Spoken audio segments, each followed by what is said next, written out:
In 2008, LEGO Batman proved that The Dark Knight didn't need realism to be a milestone. But today, the question is different. After so many DC gaming failures, like Suicide Squad and Gotham Knights, are plastic bricks the only thing capable of saving Batman on consoles? Today, 18 years later, we have the release of LEGO Batman Legacy of the Dark Knight. In recent years, DC fans have suffered quite a bit when it comes to video games. The Wonder Woman game faced development issues, Suicide Squad, Kill the Justice League was a disaster, and Gotham Knights is a 6 out of 10 game at best. The challenge of this new game is precisely to meet that expectation and fill the massive void left by those titles. The community's hype is through the roof, whether it's due to nostalgia for the franchise, which has been on hiatus since DC Supervillains in 2018, or the marketing that sold it as a new Batman Arkham game made of bricks. Can it live up to that legacy? I finished the campaign in 12 hours on PC, and I want to thank Warner for the early access.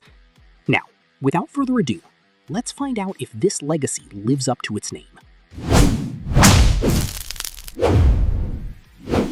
The premise of Legacy of the Dark Knight is extremely bold. To make a game where you experience Bruce Wayne's entire life as the Caped Crusader. You follow the hero from his initial training in Year Zero all the way to the moment he becomes a battle-hardened veteran with the Bat family by his side. By far, what I liked most was how the character's visual aging was handled gradually in the game. He doesn't turn into a complete senior citizen, but he clearly gets older throughout the story, creating a strong bond between the player and the hero, all wrapped up in flawless time transition cutscenes. The impact of time also hits the city. Gotham City evolves visually and feels the effects of Batman's actions between chapters. The details change. Billboard advertisements alter, the weather shifts, and NPC dialogues evolve as they come to better accept Batman and the Bat family. This legacy-focused world building was incredibly well executed. You could easily spend hours and hours just exploring the open world if you wanted to, because there really is a lot to do.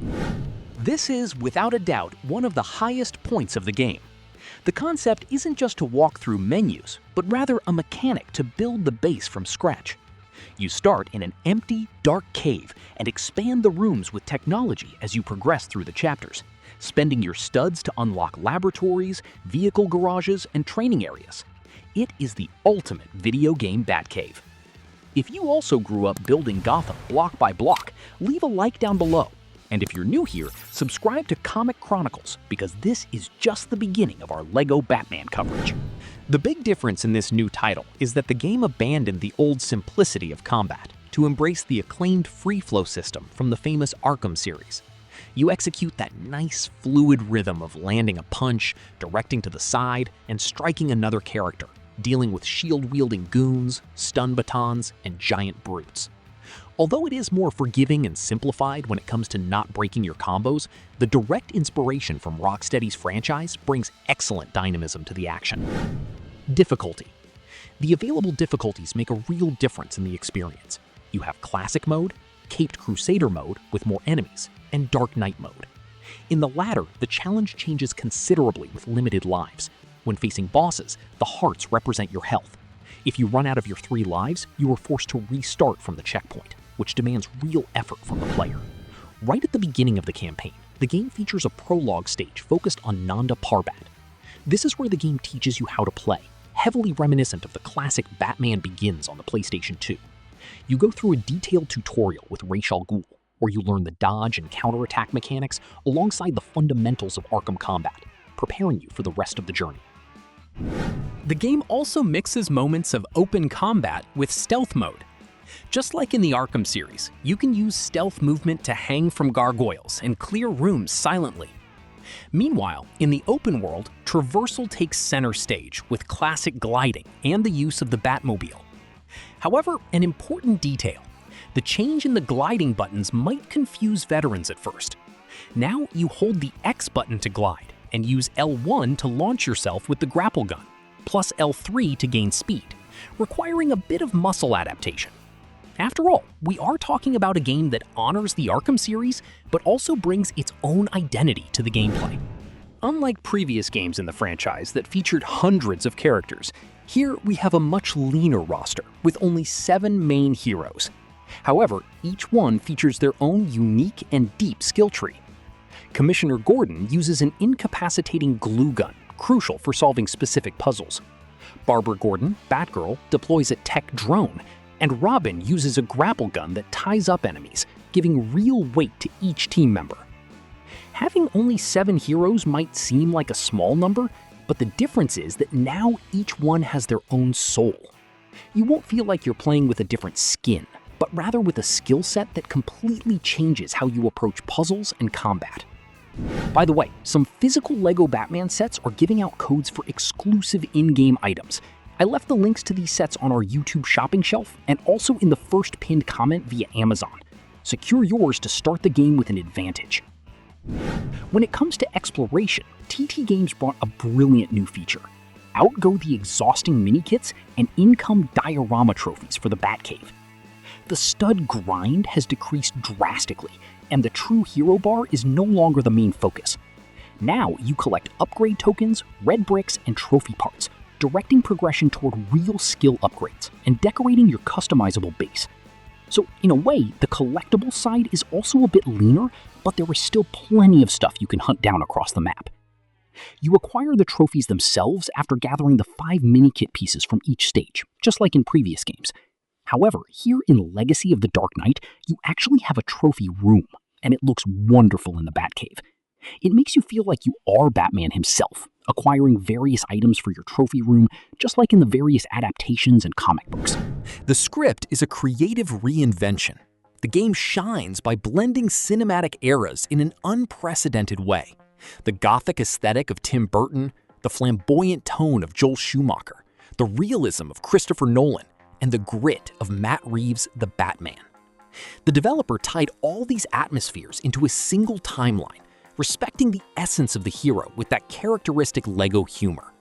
So even if you know everything that happens in the movies, the game has its own way of retelling the stories. It's like a separate universe from the ones you've seen, where those events also happen, but with a few different details. The boss battles are memorable. A great example was the showdown against the Penguin, which evoked an immense sense of nostalgia for the classic Super Nintendo and Sega Genesis games, with the villain using his giant vehicle, that giant yellow duck, to try and run the player over. These phase-based battles are creative and establish themselves as the high point of the game's challenge. Unfortunately, in the main missions, the puzzles leave a lot to be desired. If in 2008 the game required some deduction to observe the environment, here you notice the extreme easiness of the puzzles.